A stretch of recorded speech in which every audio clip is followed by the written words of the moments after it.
Good morning साथियों, आप तमाम दोस्तों का आपके अपने यूट्यूब चैनल सक्सेस प्लेटफॉर्म 2591 पे स्वागत है। दोस्तों, इस वीडियो में हम प्लेटफॉर्म वॉल्यूम 1 के सेट नंबर 16 को यहाँ पे डिस्कस करने वाले हैं, जिसमें जीके और जीएस के प्रश्न को यहाँ पे कवर किया जाएगा। तो अगर आप इस चैनल के साथ पहली बार जुड़े हैं तो चैनल को सब्सक्राइब करेंगे, वीडियो को लाइक करेंगे और इसे अपने ग्रुप में शेयर करेंगे।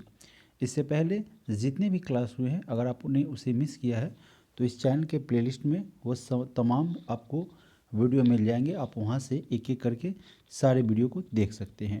तो चलिए इस वीडियो की शुरुआत करते हैं पहले प्रश्न के साथ।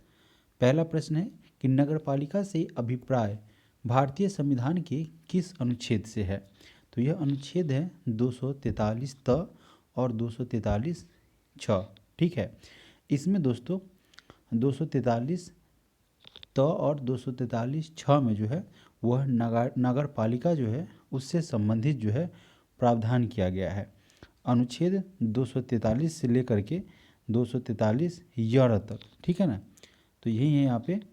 इसमें अगर हम बात करें 243 द की, तो 243 द में दोस्तों नगर पालिका की संरचना की व्यवस्था की गई है। 243 य की अगर हम बात करें तो वहाँ पे नगर पालिकाओं के लेखाओं की परीक्षा है। अनुच्छेद 243 प में नगर पालिका की अवधि है।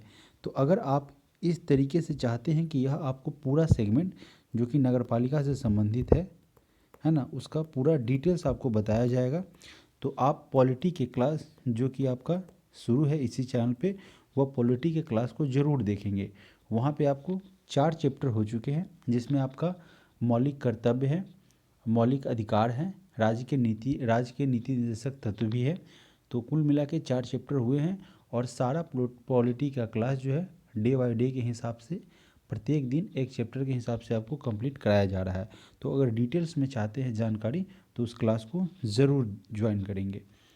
ठीक है, फिलहाल इसका आंसर हो जाएगा ऑप्शन नंबर ए 243 त से लेकर 243 य छ तक। ठीक है ना, य और छ। चलिए अगला प्रश्न है प्रश्न संख्या 2। नायपीडा निम्नलिखित में से किस भारतीय सीमावर्ती देश की राजधानी है। तो दोस्तों यह म्यांमार की सीमावर्ती क्षेत्र जो है भारत का, उसकी राजधानी है नायपीडा। ठीक है, ऑप्शन नंबर डी हमारे यहाँ से सही हो जाएगा। भारत सरकार अधिनियम 1935 जो हुआ था उसके अनुसार भारत से बर्मा को अलग किया गया था। भारत का ही पार्ट हुआ करता था बर्मा, और 1935 भारत सरकार अधिनियम 1935 के द्वारा बर्मा को भारत से अलग किया गया।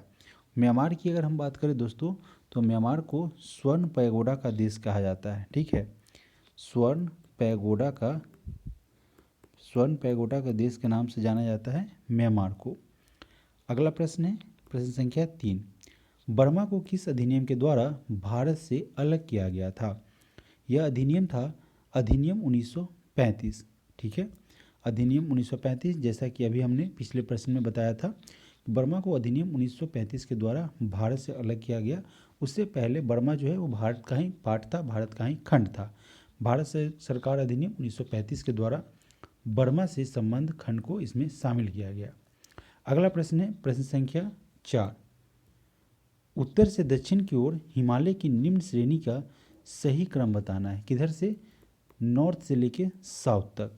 वैसे अगर डायरेक्शन के हिसाब से अगर देखेंगे दोस्तों, तो ड्रॉ कहाँ से होता है, ऊपर से नीचे, है ना, नॉर्थ से साउथ तक। अगर हम आपको इस तरीके से अगर बताएं नॉर्थ से लेके साउथ तक, ठीक है, तो कैसे होगा देखिए। कह रहा है कि सबसे पहले कौन आएगा, लद्दाख, जास्कर, काराकोरम, पीर पंजाल, कौन सबसे पहले आएगा।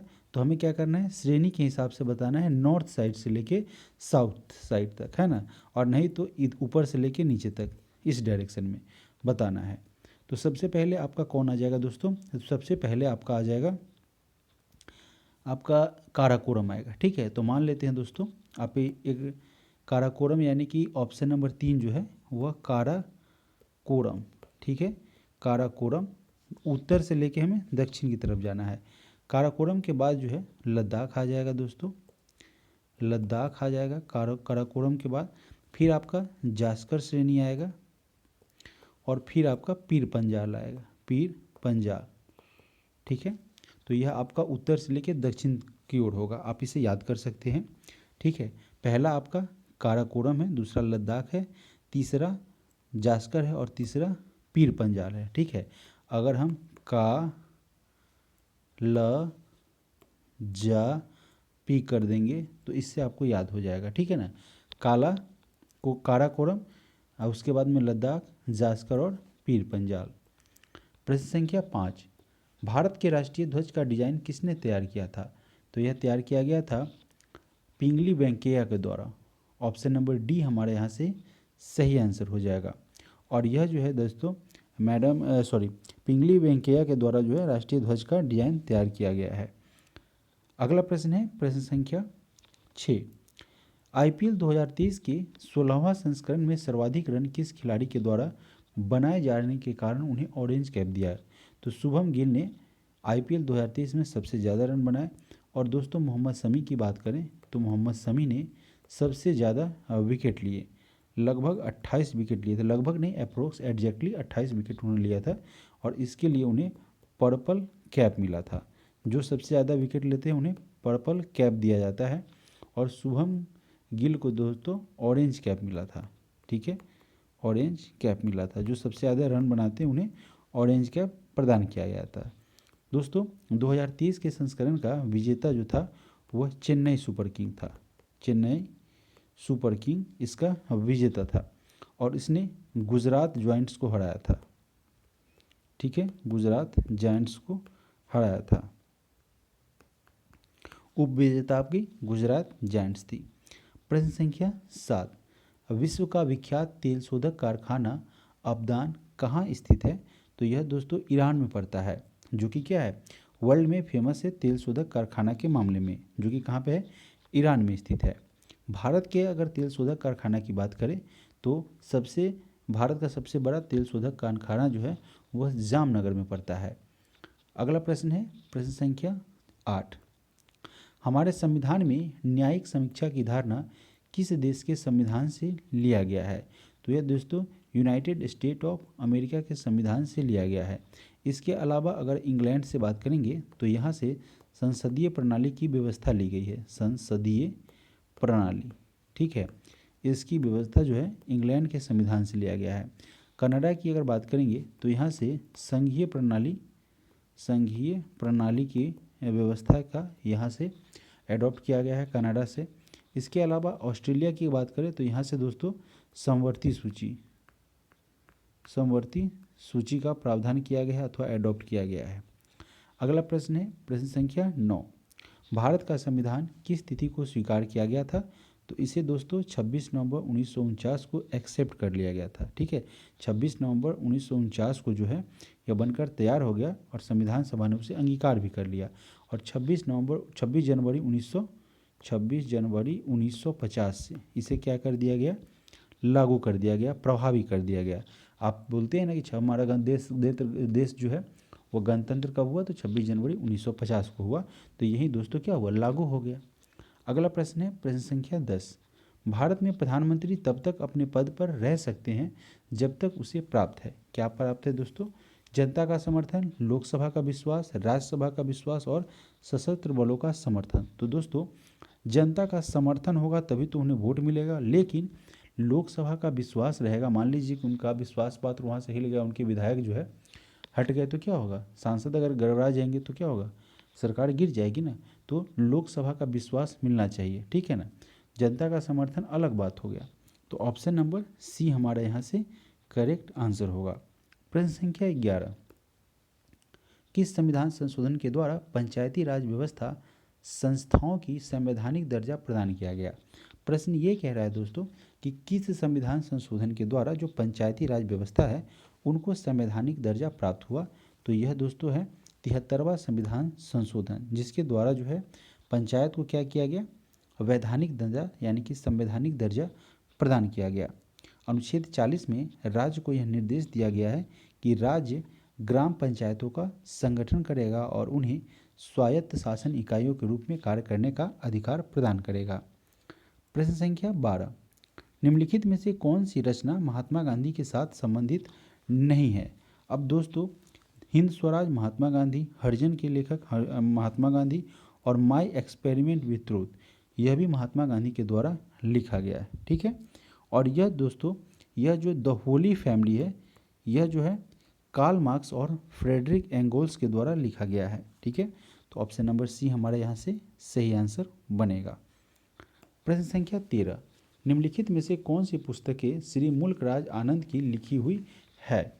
अगर बात करें इनमें से दोस्तों, तो कूली द मुल्कराज आनंद के द्वारा लिखा गया है। ठीक है, मुल्कराज आनंद के द्वारा कूली लिखा गया है। साथ ही साथ द बार्बर ट्रेड यूनियन भी लिखा गया है। Two leaves and a bird, यानी दोस्तों तीनों लिखा गया है। तो ऐसा ऑप्शन है ऑप्शन नंबर डी, सभी के सभी, उपरोक्त सभी। प्रश्न संख्या 14, सेज का पूरा रूप क्या है, यानी कि फुल फॉर्म पूछा गया है सेज का। तो साथियों, इसका पूरा नाम है special economic zone. Option number C हमारा यहाँ से सही हो जाएगा। सेज की अगर बात करें, स्पेशल इकोनॉमिक जोन की अगर हम बात करें, तो इसका उद्देश्य क्या है? मुख्य उद्देश्य निर्यात को, यानी कि इंपोर्ट को, है ना, एक्सपोर्ट, इंपोर्ट मतलब आयात, एक्सपोर्ट मतलब निर्यात। तो एक्सपोर्ट को क्या करना है? बढ़ाना है यानी, ठीक है ना, उसे प्रोग्रेस करना है। एक्सपोर्ट यानी कि निर्यात को बढ़ावा देना है। ठीक है, ईपीजेड जो है उसका पूरा नाम एक्सपोर्ट प्रोसेसिंग जोन होता है। अगला प्रश्न है दोस्तों 15 नंबर प्रश्न में पूछा गया है कि सार्क का पूरा नाम क्या है, फुल फॉर्म क्या है? तो दोस्तों south Asian association for regional cooperation इसका पूर्ण रूप है, पूर्ण शब्दावली है।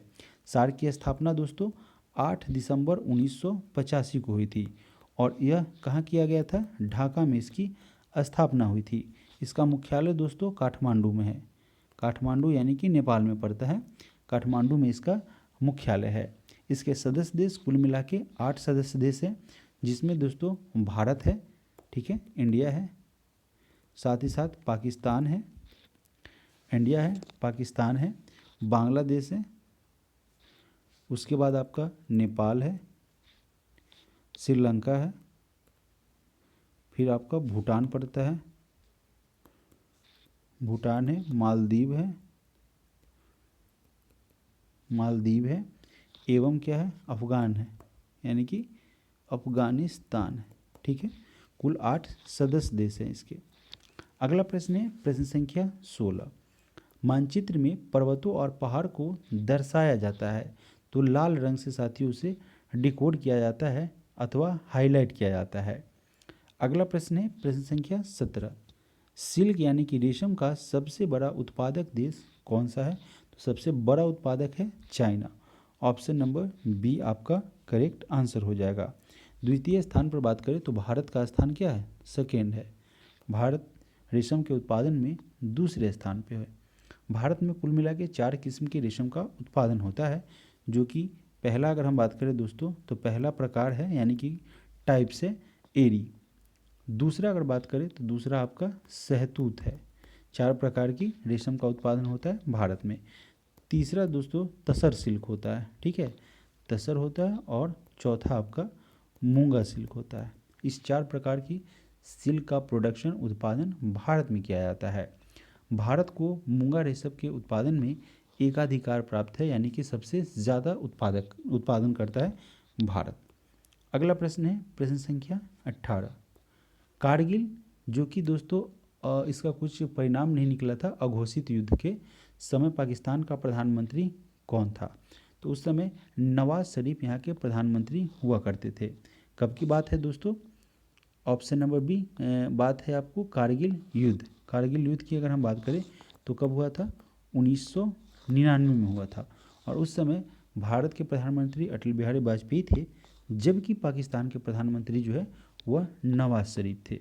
भारत और पाकिस्तान में अब तक कुल मिला के 4 युद्ध हो चुके हैं, जो कि अगर हम पहले युद्ध की बात करें तो 1947 से लेके 48 के मध्य हुआ था।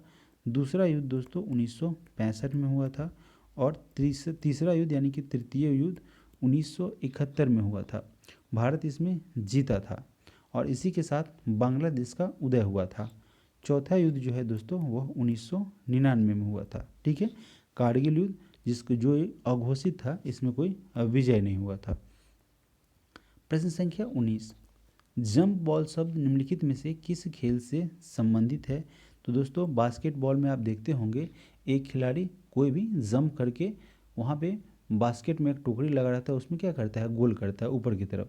तो यह बास्केटबॉल जो है उससे संबंधित है जंप बॉल। अलग अलग खेलों से अलग अलग शब्दावली है। जैसे हैट्रिक आपको क्रिकेट में, यानी कि किसी ओवर के पहली तीनों गेंद पर, यानी बीच में कभी भी कंटिन्यू 3 गेंद पर, लगातार 3 गेंद पर विकेट लिया जाता है तो उसे हैट्रिक कहा जाता है। उसी तरह अगर 3 लगातार हैट्रिक विकेट कहा जाता है। और हैट्रिक जरूरी नहीं कि हैट्रिक अगर सीधे हो तो हैट्रिक विकेट भी हो सकता है, हैट्रिक 4 भी हो सकता है और हैट्रिक 6 भी हो सकता है। उसी तरीके से नो बॉल भी क्रिकेट से संबंधित है ना, थ्रो भी क्रिकेट से संबंधित है। तो अलग अलग शब्दावली है। अगला प्रश्न है प्रश्न संख्या 20। उस अमेरिकी नागरिक आंदोलन कार्यकर्ता का नाम क्या है जिन्होंने प्रसिद्ध भाषण आई हैव अ ड्रीम दिया था? तो यह दिया गया था मार्टिन लूथर किंग जूनियर के द्वारा। इनकी प्रसिद्ध भाषण जो है आई हैव अ ड्रीम। प्रश्न संख्या 21। निम्नलिखित में से कौन सी आकृति भूमिगत जल से बनी हुई है? कौन सी आकृति जो है भूमि पर जल है, यानी कि भूमिगत, भूमि के अंदर जो जल है, तो भूमिगत जल से बनी हुई कौन सी आकृति है दोस्तों? तो यह है caste widow. Option number A हमारे यहाँ से सही हो जाएगा। चलिए अगला प्रश्न है प्रश्न संख्या 22। पौधे में मुख्य या प्राथमिक पोषक तत्व कौन से होते हैं? मुख्य की बात कह रहा है और साथियों प्राथमिक पोषक तत्व जो होते हैं वही मुख्य पोषक तत्व होते हैं। तो यह है दोस्तों नाइट्रोजन, फास्फोरस और पोटास। ठीक है, अन्य सारे भी पोषक तत्व हैं, लेकिन प्रश्न में पूछा गया है कि मुख्य और प्राथमिक पोषक तत्व, तो ऑप्शन नंबर बी हमारा यहाँ से सही हो जाएगा। अगला प्रश्न है प्रश्न संख्या 23। एस्किमो के घर बने होते हैं, तो यह किसके बने होते हैं दोस्तों? बर्फ के बने होते हैं और इसे इग्लू के नाम से जाना जाता है। ऑप्शन नंबर ए हमारे यहाँ से सही आंसर होगा। प्रश्न संख्या 24। दिल्ली से पहले भारत की राजधानी क्या थी या कौन थी? तो इससे पहले कलकत्ता भारत की राजधानी हुआ करती थी। 1911 में जॉर्ज पंचम जो था उन्हीं के सम्मान में दिल्ली दरबार का आयोजन किया गया था और जिसमें राजधानी कलकत्ता से लेकर दिल्ली स्थानांतरित करने का निर्णय लिया गया, जो कि 1912 में लागू हुआ था। उससे पहले क्या हुआ करता था? कलकत्ता भारत की राजधानी हुआ करती थी और 1912 में जो है कलकत्ता से स्थानांतरित हो गया दिल्ली। प्रश्न संख्या 25। राष्ट्रपति लोकसभा के सदस्यों में निम्न को प्रतिनिधित्व देने के लिए नामित कर सकता था?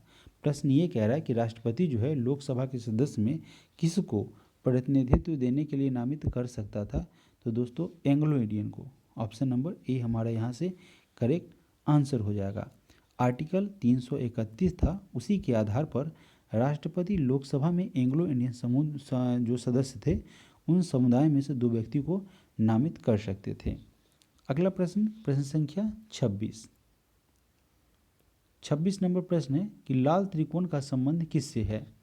दोस्तों लाल त्रिकोण जो है वह रेड क्रॉस से संबंधित है, परिवार कल्याण से संबंधित है, वर्ल्ड हेल्थ ऑर्गेनाइजेशन से संबंधित है। दोस्तों यह परिवार कल्याण से संबंधित है, परिवार कल्याण। ऑप्शन नंबर ए हमारा सही आंसर हो जाएगा। ठीक है, रेड क्रॉस जो है वह डॉक्टरी सहायता से संबंधित है। ठीक है, वर्ल्ड हेल्थ ऑर्गेनाइजेशन यह भी क्या है? स्वास्थ्य का एक इंटरनेशनल क्या है? क्वार्टर है, एक इंटरनेशनल लेवल है। वर्ल्ड हेल्थ ऑर्गेनाइजेशन अंतर्राष्ट्रीय स्वास्थ्य संगठन है। ठीक है, प्रश्न संख्या 27। कंटूर रेखा दर्शाती है, कंटूर रेखा किसे दर्शाती है? तो यह दोस्तों समुद्र तल से समान ऊंचाई एवं आकार वाले जो स्थान होते हैं उनको क्या करती है? दर्शाती है, उनको इंडिकेट करती है। तो ऑप्शन नंबर ए हमारे यहाँ से सही होगा। प्रश्न संख्या 28। कर्क रेखा भारत के कितने राज्यों से होकर गुजरती है? तो कुल मिला के दोस्तों यह जो है कर्क रेखा भारत के 8 राज्यों से होकर गुजरती है। इसका एक कोड हमने बताया था दोस्तों, मित्र पर गमछा झाड़, मित्र पर गमछा झाड़, जिसमें क्या बताया गया था? जैसे यहाँ दोस्तों मिजोरम है, ठीक है, मिजोरम हो गया है ना, त्रिपुरा हो गया, त्रिपुरा हो गया, पश्चिम बंगाल हो गया, पश्चिम बंगाल हो गया, फिर दोस्तों राजस्थान हो गया, राजस्थान हो गया। फिर अगर हम बात करें तो दोस्तों यहाँ पे गुजरात हो गया, है ना, गुजरात हो गया। फिर आपका M4 मध्य प्रदेश हो गया, मध्य प्रदेश हो गया। फिर यहाँ पे छत्तीसगढ़ हो गया, छत्तीसगढ़ हो गया इसका, है ना। और फिर यहाँ पे इसका झारखंड हो गया दोस्तों, झारखंड हो गया। तो यह एक हम लोगों ने याद करने का एक ट्रिक सीखा था जिससे आपको आसानी से याद रहेगी। प्रश्न संख्या 29, आपको एग्जामिनेशन में यह पूछेगा कि कर्क रेखा कहाँ से होकर नहीं गुजरती है। उसमें एक ऑप्शन रहेगा जो गलत होगा और उसे आपको ढूंढना रहेगा। तो जब आपको सारे याद रहेंगे तो आप वहाँ से आसानी से इसे फाइंड कर पाएंगे। 29 नंबर प्रश्न में कह रहा है कि ए लाइव पुस्तक के रचयिता कौन है, इस पुस्तक को किसने लिखा है। तो यह तस्लीमा नसरीन के द्वारा लिखा गया है। उन्होंने लज्जा नामक भी पुस्तक लिखी, फ्रेंच लवर और बेशरम, इन सभी की रचना की गई है तस्लीमा नसरीन के द्वारा। प्रश्न संख्या 30, कावेरी नदी बहती है। कावेरी नदी दोस्तों कहाँ से बहती है, तो यह बहती है दक्षिण भारत में।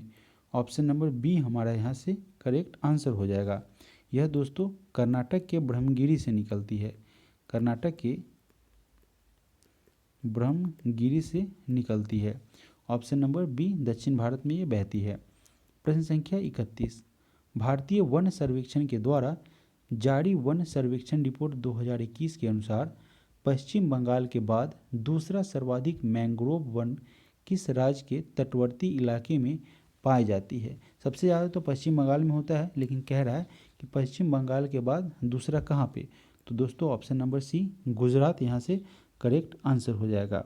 भारत में सर्वाधिक मैंग्रोव पश्चिम बंगाल में 2114 किलोमीटर के क्षेत्र में पाया जाता है। इसके बाद गुजरात में 1175 किलोमीटर स्क्वायर के क्षेत्र में मैंग्रोव वन पाया जाता है, जो कि भारत के लिहाज से दूसरा सबसे ज़्यादा है। अगला प्रश्न है प्रश्न संख्या 32, घाना पक्षी अभ्यारण्य जो है वह कहाँ पे स्थित है, किस राज्य में स्थित है। तो यह दोस्तों राजस्थान में पड़ता है। ठीक है, इसके अलावा अगर हम बात करेंगे गुजरात में, तो गुजरात में आपका गिर राष्ट्रीय उद्यान पड़ता है, गिर राष्ट्रीय उद्यान, गिर राष्ट्रीय उद्यान आपका पड़ता है गुजरात में। और असम में दोस्तों मानस राष्ट्रीय उद्यान पड़ता है, मानस राष्ट्रीय उद्यान, यह आपको असम में पड़ता है। ठीक है, चलिए आगे बढ़ते हैं। प्रश्न संख्या 33, दल बदल विरोधी कानून पारित हुआ था। देखिए दल बदल विरोधी कानून मतलब जैसे क्या होता है, एक सदस्य एक दल को छोड़ के दूसरे दल में चले जाते थे। तो यह विरोधी कानून पारित हुआ था 1985 में। ऑप्शन नंबर बी हमारा यहाँ से सही हो जाएगा। ठीक है, 52वां संविधान संशोधन हुआ था 1985 में। ठीक है, तो ये 1985 हो जाएगा, 52वां संविधान संशोधन यानी कि अमेंडमेंट एक्ट भी कहते हैं। तो इसी के द्वारा 1950 में दल बदल कानून पारित किया गया और इसके लिए संविधान में 10वीं अनुसूची को जोड़ा गया था। इस 52वां संविधान संशोधन 1985 के द्वारा जो है वह 10वीं अनुसूची को ऐड किया गया था। ऐसा भी प्रश्न पूछा जा सकता है। अगला प्रश्न है प्रश्न संख्या 34, उज्जैन किस नदी के किनारे स्थित है। तो दोस्तों यह है आपका गोदावरी, है ना, सॉरी क्षिप्रा नदी के किनारे स्थित है। ऑप्शन नंबर सी, उज्जैन किस नदी के किनारे पड़ता है, तो क्षिप्रा नदी के किनारे स्थित है। इसके अलावा हम बात करें तो गोदावरी के किनारे सटा हुआ शहर आपका नासिक हो जाएगा। ठीक है, ऑप्शन ए का हमारा नासिक हो जाएगा, लेकिन हमारा आंसर तो ऑप्शन नंबर सी है। चलिए आगे बढ़ते हैं। प्रश्न संख्या 35, कथकली किस राज्य का शास्त्रीय नृत्य है। कथकली पूछा गया है दोस्तों कि किस राज्य का शास्त्रीय नृत्य है। तो यह है दोस्तों केरल का। ठीक है, केरल का शास्त्रीय नृत्य क्लासिकल डांस जो है वह कथकली है। इसके अलावा अगर हम आंध्र प्रदेश की बात करें दोस्तों, तो यहाँ का क्लासिकल डांस कचिपुड़ी है। कचिपुड़ी आंध्र प्रदेश का क्लासिकल डांस है। अगर हम तमिलनाडु की बात करें दोस्तों, तो तमिलनाडु का क्लासिकल डांस भरतनाट्यम है, भरतनाट्यम। और असम में दोस्तों बिहू फेमस है, यहाँ का राष्ट्रीय नृत्य, राजकीय नृत्य कह सकते हैं। प्रश्न संख्या 36, निम्नलिखित में से कौन दो राज्यों की राजधानी है। तो चंडीगढ़ कहाँ पे है, पंजाब, ठीक है ना।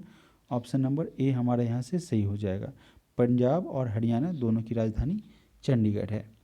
प्रश्न संख्या 37, मेगास्थनीज राजदूत था। किसका राजदूत था दोस्तों? सेल्यूकस निकेटर का राजदूत था मेगास्थनीज। इसी के द्वारा दोस्तों इंडिका लिखा गया है पुस्तक। और इस सेल्यूकस के कहने पर ही चंद्रगुप्त मौर्य के दरबार में मेगास्थनीज आया था और इसने पूरे मौर्य साम्राज्य के बारे पर आधारित, ठीक है, चंद्रगुप्त मौर्य की जीवनी पर आधारित इंडिका पुस्तक लिखा था। इसमें समस्त मौर्य साम्राज्य के बारे में जिक्र किया गया है। अगला प्रश्न है प्रश्न संख्या 38, भारत की कुल समुद्री सीमा लंबी है। कितनी लंबी है दोस्तों? 7500 किलोमीटर जो है कुल समुद्री सीमा। प्रश्न को एक बार गौर से समझेंगे। पूछा गया है कि कुल समुद्री सीमा की लंबाई तो 7500 किलोमीटर है, ठीक है। और भूमि तट से अगर लंबाई की अगर बात करेंगे तो यह 6100 किलोमीटर है। और संपूर्ण भारतीय भूमि द्वीप की अगर हम बात करेंगे और समुद्र तट की लंबाई संपूर्ण भारतीय भूमि के हिसाब से द्वीपों सहित तो कुल लंबाई 7500 हो जाएगी। भारत की स्थलीय सीमा 7 देशों से लगती है। स्थलीय सीमा, भारत की स्थलीय सीमा जो है उससे 7 देशों से लगती है, कुल मिला के 7 देश से। प्रश्न संख्या 39, बुद्ध के बचपन का नाम क्या था दोस्तों? बुद्ध के बचपन का नाम था सिद्धार्थ, ठीक है। शाक्य गणराज्य के क्षत्रिय थे बुद्ध, जिनके बचपन का नाम सिद्धार्थ था। महावीर के बचपन का नाम की अगर हम बात करें तो यह वर्धमान उनका नाम था। महावीर के बचपन का नाम वर्धमान था, ठीक है, वर्धमान था। अगला प्रश्न है प्रश्न संख्या 41, कौन सा युग इसमें गलत दिया हुआ है? यानी कि एक तरफ तिथि है, दूसरी तरफ दिवस है। तो पूछा गया है दोस्तों इसमें गलत कौन सा है। अब दोस्तों यहाँ पे 4 दिसंबर की अगर हम बात करें तो यहाँ पे लिखा हुआ है विश्व प्राकृतिक दिवस, जो कि आपका क्या है? गलत है। यहाँ पे मनाया जाता है 4 दिसंबर को भारतीय नौसेना दिवस। नौसेना दिवस यानी कि नेवी डे मनाया जाता है। बाद बाकी आपके सभी सही है। 1 जुलाई को डॉक्टर्स दिवस, 23 जनवरी को नेताजी जयंती और 16 नवंबर को राष्ट्रीय प्रेस दिवस के रूप में मनाया जाता है। अगला प्रश्न है प्रश्न संख्या 42, पृथ्वी का सबसे भीतरी परत क्या कहलाता है? तो इसे क्रोड के नाम से जानते हैं, जिसे क्या कहते हैं? नीफे कहा जाता है। लोहा और निकेल की बहुलता होती है इसमें, ठीक है। पृथ्वी का जो भू क्षेत्रफल है वह जल क्षेत्रफल का अनुपात 3:7 है। यानी कि भू क्षेत्रफल की अगर हम बात करें और जल क्षेत्रफल की बात करें तो उससे इसका अनुपात 3:7 है। अगला प्रश्न है प्रश्न संख्या 43, मदर ऑफ इंडियन रिवॉल्यूशन किसे कहा जाता है? मदर ऑफ इंडियन रिवॉल्यूशन के नाम से मैडम भिकाजी रुस्तम कामा को जाना जाता है, जो कि आपका ऑप्शन नंबर बी में दिया हो, मैडम कामा, यानी कि मैडम भिकाजी रुस्तम कामा। ऑप्शन नंबर बी हमारा यहाँ से करेक्ट आंसर होगा। प्रश्न संख्या 44, क्षोभ मंडल जिसे ट्रोपोस्फियर कहते हैं, इसकी सघनता कब बढ़ जाती है, किस कंडीशन में? तो शीत ऋतु के समय जो है वह क्षोभ मंडल की सघनता बढ़ जाती है। शीत ऋतु में नमी अधिक होता है, उसी के कारण जलवायु अधिक सघन हो जाती है और इसके कारण क्षोभ मंडल की सघनता बढ़ जाती है। क्षोभ मंडल वायुमंडल का सबसे नीचे वाली परत होती है, ठीक है, जो कि ऊंचाई ध्रुवों पर 8 किलोमीटर और विषुवत रेखा पर लगभग 18 किलोमीटर की इसकी ऊंचाई होती है। प्रश्न संख्या 45, साइलॉक नामक पात्र विलियम शेक्सपियर की किस रचना का पात्र है? तो यह दोस्तों मर्चेंट ऑफ वेनिस है। ऑप्शन नंबर सी हमारे यहाँ से सही हो जाएगा। प्रश्न को समझेंगे क्या कह रहा है कि साइलॉक नामक पात्र जो है वह विलियम शेक्सपियर की मर्चेंट ऑफ वेनिस रचना का एक पात्र है, एक किरदार है, ठीक है। ऑप्शन नंबर सी हमारे यहाँ से सही आंसर होगा। प्रश्न संख्या 46, मई 2023 में 57वां ज्ञानपीठ पुरस्कार किसे मिला है? यह अवार्ड दामोदर मौजो को दिया गया है। मई 2023 में 57वां ज्ञानपीठ पुरस्कार दामोदर मौजो को मिला है, ठीक है। और अगर हम बात करें 2022 की तो कोंकणी भाषा के लिए मिला है। किसको? कोंकणी भाषा के लिए, है ना, कोंकणी भाषा के लिए दामोदर मौजो को दिया गया है। दामोदर मौजों को प्रदान किया गया है, ठीक है, 2022 को। अगला प्रश्न है प्रश्न संख्या 47। विश्व में सर्वप्रथम किस देश ने हाइड्रोजन से चलने वाली पहली ट्रेन का परिचालन शुरू किया है? तो यह किया गया है जर्मनी के द्वारा, ठीक है। जर्मनी ने हाइड्रोजन से चलने वाली विश्व की पहली ट्रेन का विकास किया है या निर्माण किया है अथवा शुरू किया है। प्रश्न संख्या 48। फोबोस किस ग्रह का निकटतम और सबसे बड़ा चंद्रमा है? तो यह दोस्तों मंगल ग्रह का है। फोबोस मंगल ग्रह का निकटतम और सबसे बड़ा चंद्रमा है। मंगल ग्रह के 2 चंद्रमा है, एक दोस्तों फोबोस है और दूसरा क्या है, डिमोस है। मंगल ग्रह के 2 चंद्रमा है, एक आपका फोबोस पड़ता है और दूसरा डिमोस पड़ता है। प्रश्न संख्या 49। इसरो द्वारा भारत का पहला ध्रुवीय मिशन का नाम क्या रखा गया है? इसका नाम है दोस्तों एक्सपोसैट। ऑप्शन नंबर ए हमारा यहाँ से करेक्ट आंसर हो जाएगा। एक्सपोसैट को एक्सरे, ठीक है, एक्सरे पोलारीमीटर है ना, पोलारीमीटर सैटेलाइट, ठीक है ना। इसका निर्माण रमन इंस्टीट्यूट बेंगलुरु के सहयोग से किया गया था। प्रश्न संख्या 50। प्रश्न संख्या 50 में क्या रहा है कि राष्ट्रीय खेल पुरस्कार के तहत मेजर ध्यानचंद खेल रत्न से सम्मानित श्री शरत कमल अंचत किस खेल से संबंधित है? तो इनका संबंध दोस्तों टेबल टेनिस से है और इन्हें जो है मेजर ध्यानचंद खेल रत्न पुरस्कार से सम्मानित किया गया। तो ऑप्शन नंबर डी हमारे यहाँ से करेक्ट आंसर हो जाएगा।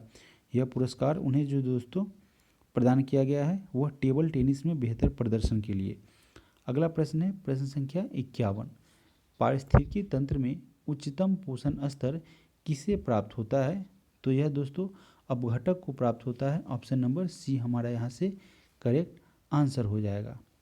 प्रश्न संख्या 52। घड़ी में स्फटिक क्रिस्टल का कार्य किस पर आधारित होता है? तो यह दोस्तों दाब विद्युत प्रभाव पर यह घड़ी का जो है वह क्रिस्टल का कार्य जो है वह दाब विद्युत प्रभाव पर आधारित होता है अथवा निर्भर करता है इसी सिद्धांत पर। अगला प्रश्न है प्रश्न संख्या 53। प्रकाशीय सजावट तथा विज्ञापन के लिए विसर्जन नालिकाओं में प्रयुक्त होने वाली गैस कौन सी है दोस्तों? तो यह गैस है नियॉन। प्रकाशीय सजावट तथा विज्ञापन के लिए विसर्जन नालिकाओं में नियॉन गैस का यूज किया जाता है। प्रश्न संख्या 54। शरीर में ऑक्सीजन की पूर्ति किसके माध्यम से होती है?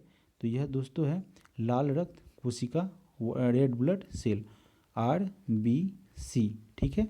स्प्लीन की को अगर बात करेंगे, स्प्लीन है ना दोस्तों जिसे प्लीहा कहते हैं, स्प्लीन को RBC का कब्रगाह कहा जाता है। ऑप्शन नंबर बी फिलहाल इसका करेक्ट आंसर हो जाएगा। अगला प्रश्न है प्रश्न संख्या 55। सोरा जो बारूद बनाने में काम में आता है इसका रासायनिक नाम क्या है दोस्तों? इसका रासायनिक नाम है पोटेशियम नाइट्रेट, जिसे KNO3 के नाम से जाना जाता है, ठीक है।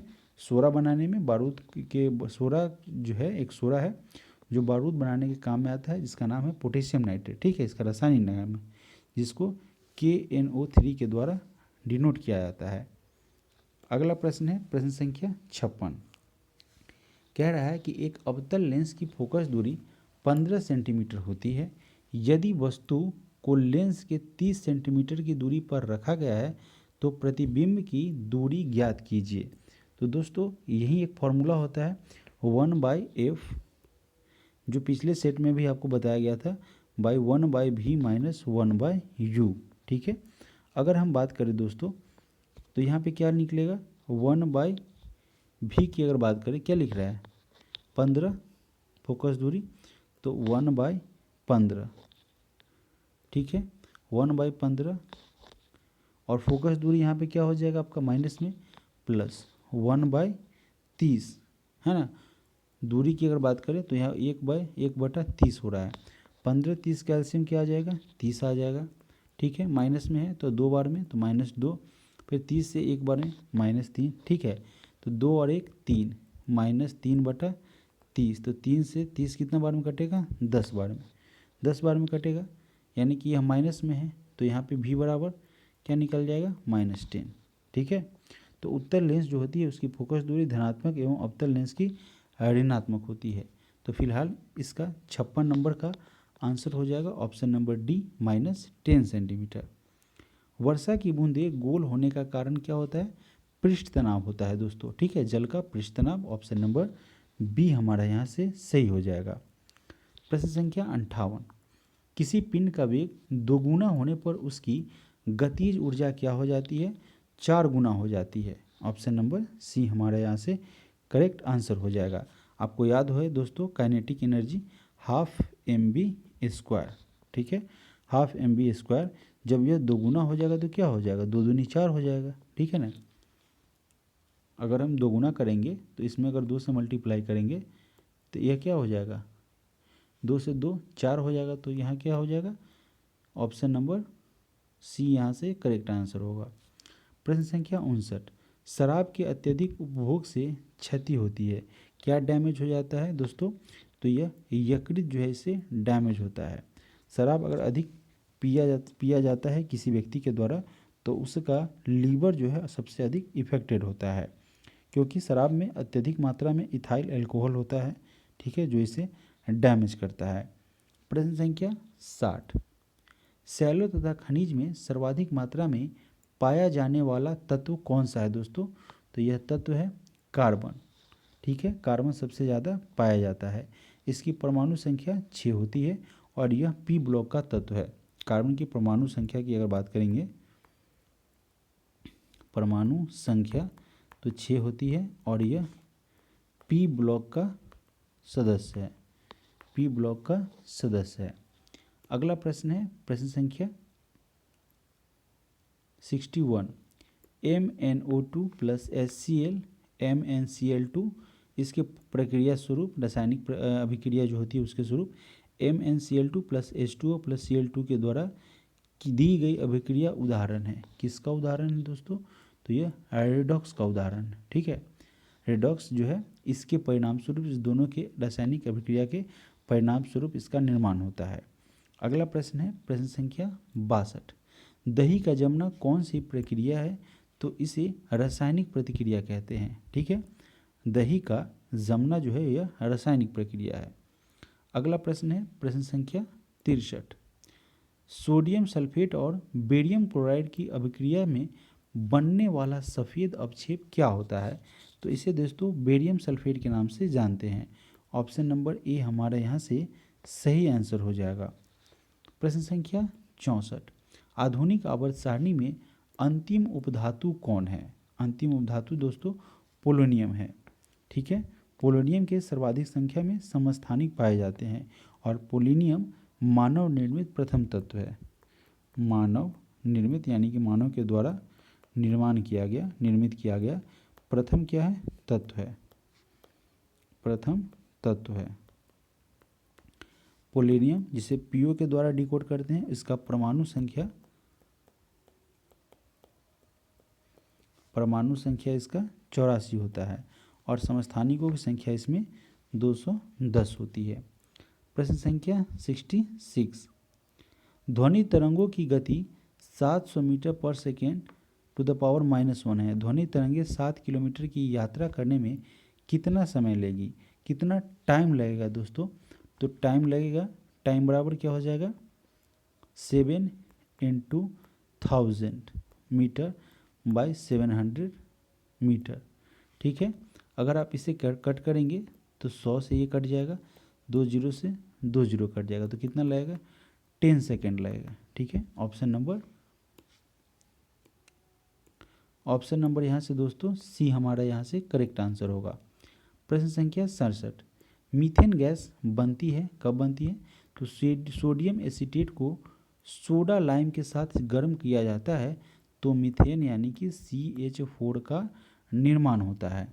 अगला प्रश्न है प्रश्न संख्या 68, हीरा और ग्रेफाइट में मुख्य अंतर क्या होता है, सबसे बड़ा, क्योंकि वह चतुष्फलकीय संरचना एवं षटकोणीय संरचना होती है। ऑप्शन नंबर ए हमारा यहाँ से सही आंसर हो जाएगा। हीरा क्या होता है दोस्तों? हीरा कठोर होता है, जबकि ग्रेफाइट क्या होता है? मुलायम होता है। हीरा अविद्युत का कुचालक होगा और ग्रेफाइट विद्युत का सुचालक हो जाएगा। हीरा की अगर बात करेंगे तो यह पारदर्शी और रंगहीन होता है, और ग्रेफाइट दोस्तों अपारदर्शी होता है और काले रंग का होता है। हीरा की जो रचना होती है यह चतुष्फलकीय होती है, जबकि ग्रेफाइट की जो रचना होती है वह षटकोणीय होती है। ठीक है, तो हीरा चतुष्फलकीय और यहाँ पे ग्रेफाइट आपका षटकोणीय संरचना की होती है। प्रश्न संख्या 69, शुष्क सेल में जिंक की सतह पर क्या होता है? तो जिंक की सतह जो होता है शुष्क सेल का ऋणात्मक होता है। ठीक है, शुष्क सेल में कैथोड का कार्य ग्रेफाइट कार्बन की क्षय करती है, जिसकी सतह धनात्मक होती है।